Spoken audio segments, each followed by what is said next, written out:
Hindi po ako ganun ka-powerful. Ako po ay isang simpleng mamamayan. Hindi po ako ganun ka-powerful. Ako po ay isang simpleng mamamayan.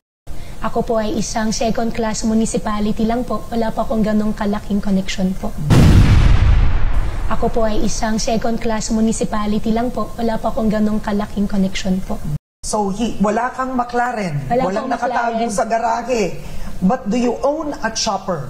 Yes, ma'am. I own a chopper.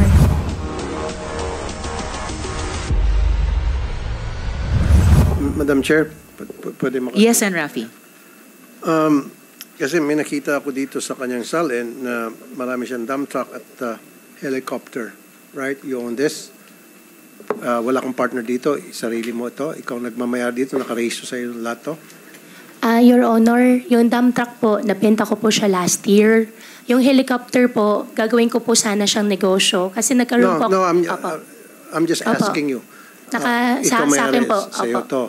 Binili mo ito, sarili mo, wala kang partner sa pagbili mo ito. Okay. Yeah. Kasi, dito kasi sa yung income tax as mayor, hindi kaya mong bumili nitong mga dump truck at helicopter kasi 500,000 lang ang declared mo na income dito. Tama? Okay. So, siguro, doon sa business mo, nakadeklara to. So, magkano sweldo mo doon sa negosyo?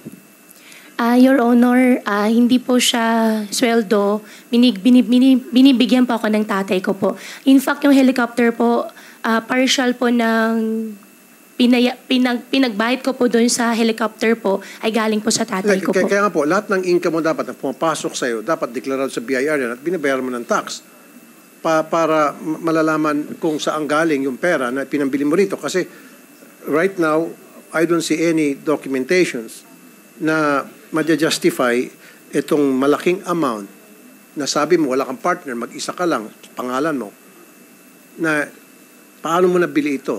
Saan pera nanggaling to? Siyempre, sabi mo sa negosyo mo. Now, nagbabayad ka ba ng tax doon sa negosyo na pinagkakitaan mo? Meron ba? Madam Chair, pwede ba tayo humingi ng dokumento sa BIR kung meron na para magkaroon siya ng ganung kalaking amount na makabili siya ng dump trucks, 1, 2, 3, makabili pa siya ng mga motor vehicles and helicopter. Yes, and Rafi. Actually, nandito ang BIR. Baka gusto nilang sagutin yung tanong, sagutin din yung tanong ninyo. BIR, meron ba tayong, makakuha ba kami ng dokumento pertaining to this na she was able to acquire all these expensive vehicles and of course helicopter? Attorney Tibayan, or yes, please. Good morning po. Yes, we can request that, Madam Chair.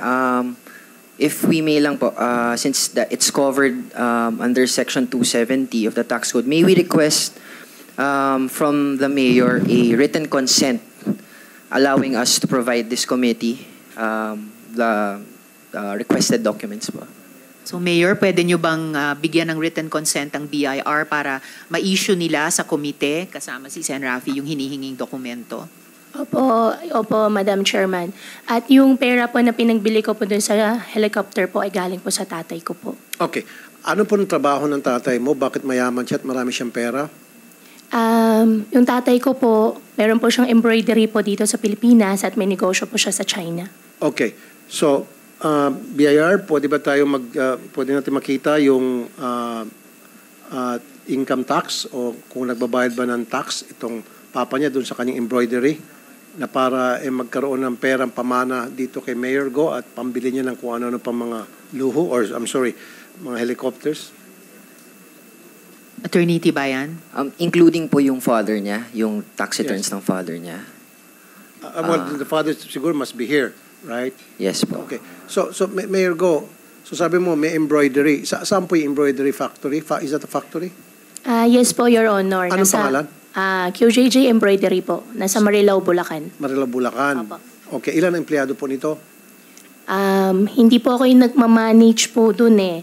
Pero sigurado po ako may empleyado po doon. Okay. Marami po. So siya po ang nagbigay ng kapital sa inyo? Para Yung tatay ko po, nagbibigay po siya ng pera po sa akin. Magkano po yung mabinibigay na pera sa iyo? Hindi po siya in a monthly basis po, Your Honor. Pero yung capitalization, di ba nakapagbigay siya, kaya ka nakapagpatayo ng mga iba't ibang negosyo? Yung embroidery po ang nagmamanage po is yung tatay ko po. 14 years old pa lang po ako, nag-umpisa na po ako maghanap buhay, magtrabaho.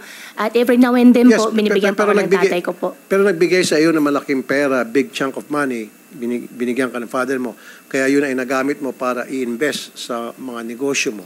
Opo, Your Honor. Pero hindi po siya biglaan. Unti-unti, nagbibigay po siya sa akin. Okay, was that declared to the BIR? Those unti-unti money hanggang sa lumaki at naging enough para makapagpundar ka ng negosyo. Kasi dapat pag nagpundar ka ng negosyo, dapat masabi mo doon kung saan ang source noon. Opo, Your Honor. Ang understanding ko po, since hindi po siya income, kaya hindi ko po siya dineclare po. But that has to be declared BIR, di ba? So anybody, anything na pera na pumasok sa iyo at yung perang yon ininvest mo sa negosyo, that has to be declared sa BIR. Attorney Tibayan. Attorney? Yes po, basta may income po na re-receive, no? Even if at the end of the day, marami expenses, nag-file pa rin po dapat.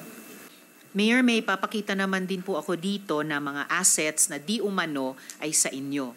Opo. Can you confirm that these assets are yours? Yan po, mga lupa, mga buildings, mga sasakyan. Hindi po masyado clear po sa akin. Meron po ditong sa real properties, ano ba to? QJJ Farms. Yes po. Residential house near QJJ Farms, QJJ Embroidery Center, Baofu Compound, J-Link? Sorry, 3-Link Farm, at another 3-Link Farm, Ford Expedition, GMC, truck, dalawa pang Ford, naulit ko lang yung isang Ford. So isa pang Ford, Toyota Land Cruiser, Isuzu truck, or baka yan, isa, Honda HR-V, Hyundai Tucson, BMW, GAC wagon, Ford Ranger, Gladiator Jeep, 3 Sino truck na dump trucks, Isuzu closed van, Isuzu truck, 2 Isuzu truck na yung isa drop side. Can you confirm na assets ninyo ito? Your Honor, hindi ko na po sila assets. Especially yung sa Baofu po, nag-divest na po ako ng 2021. Yung sa Ford Expedition po, nabenta ko po siya ng 2020. Kaya ko po siya naalala dahil po nakita po siya sa loob ng Baofu compound. Doon sa Land Cruiser po, wala na rin po sa akin. Honda po, wala pa akong maalala na mayroon pa akong Honda. G-Wagon po yung isa. Wala na rin po sa akin. Buy and sell po ng kotse po kasing negosyo din po doon sa West Cars. Kaya umiikot po lang na sasakyan. Pero ang sasakyan ko po, nagamit ko po ngayon is yung GAC po, yung GAC po. So, bukod sa Baofu, yung 1, 2, 3, 4, 5, yung 5 pang properties dito, naka-declare ba sa latest SALN nyo? At bukod dun sa Expedition, Land Cruiser, Honda at G-Wagon, dun sa mga 16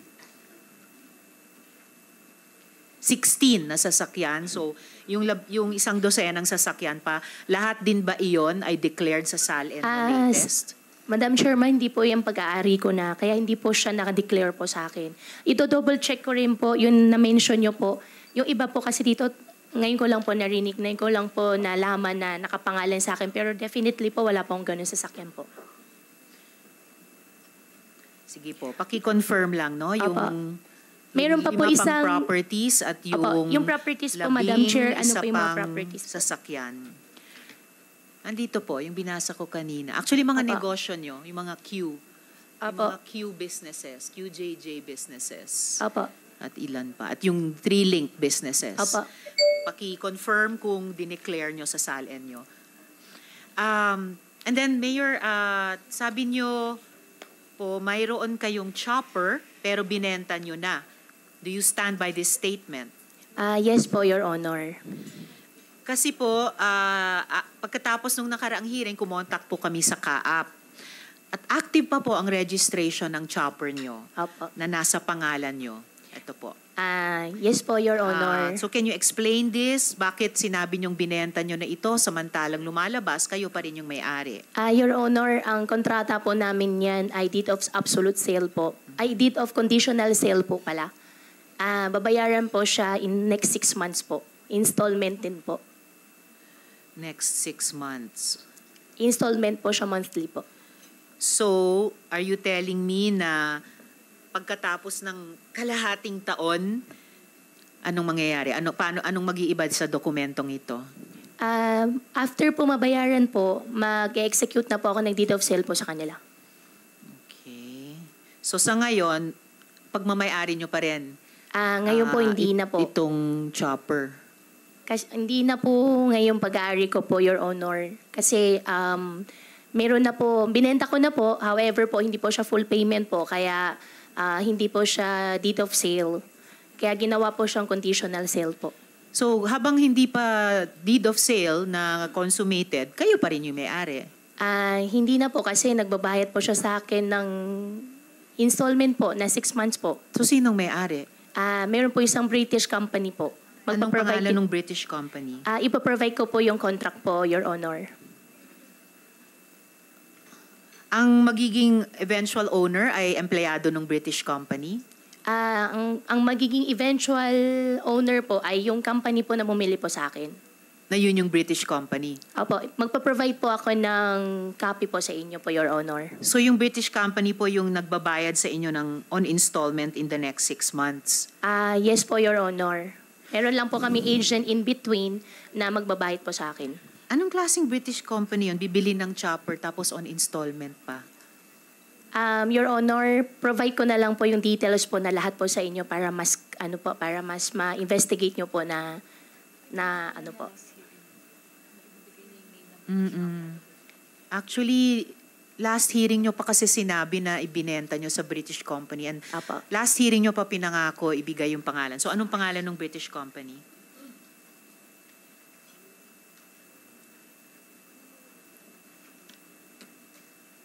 Your Honor, okay lang po. Hingi po ako ng extension po. Within the day po, bigay ko po yung contract po. I'm sorry, Mayor. Binigyan Sige na po kayo ng ilang araw mula nung nakaraang hearing, and you promised to Apo. tell the committee the name of this British company. So please. Apo, ngayon, ano yun Yes, po na po? opo. I need the answer now. Kasi dapat hindi ganitong kahirap magtanungan ng magkatrabaho sa gobyerno. Kung facts yan, dapat na ibibigay natin sa isa't isa. Opo. Hindi yung humingi kayo ng palugit noon, ibinigay naman ng chair. Ngayon, ipa-follow up ko, hihingi na naman kayo ng palugit. No, please, if there's any truth to that sale to a British company, ano po yung pangalan ng British company na yan? Opo, Your Honor. Ano pong pangalan niya, Mayor? Tinatawagan ko na po ngayon, Your Honor. Iko-confirm ko lang po para sigurado po. Ko-confirm niyo yung pangalan? Opo, iko-confirm ko lang po para sigurado. Kasi, Bakit hindi nyo alam, Mayor? Binenta nyo sa kanila, they owe you money. Babayaran kayo on installment for 6 months.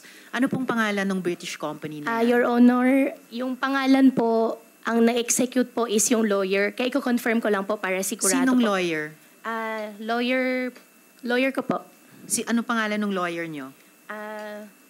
Attorney Phil Joy. Attorney Phil Joy. Opo. Apelyido nila yung Phil Joy? Phil Joy po, Baluyot po. Baluyot. Andito ba si Attorney Baluyot? Opo, wala po. Ang pangalan po ng company po, New Summit Industries Limited po. New Summit Industries Limited. Opo. Anong negosyo nitong New Summit Industries Limited? I believe po, ang negosyo din po nila is chopper din po. Chopper din. So, Opo. chopper ang negosyo nila pero bumili sila ng second-hand chopper sa inyo. Ang pagkakalam ko po, Your Honor, matagal daw po ang waiting time po ng Lion Air po ngayon. At it so happen po, binibenta ko po dahil ang gusto ko naman po talagang negosyo po doon sa chopper ay gagawin po siya parang air taxi. However po, hindi po nag-push through, binenta ko na lang po. So, itong New Summit Industries Limited, nasa chopper business, pero hindi makabayad sa inyo ng cash, magbabayad sa inyo on installment over 6 months. Yan po yung usapan po namin, Your Honor. Alright. Alam nyo, Mayor, hindi kailangan ganitong kahirap. Opo. sumagot sa tanong ng Senate Committee na kailangan parang halos kalad ka rin mula sa loob ninyo. Sen Sherwin,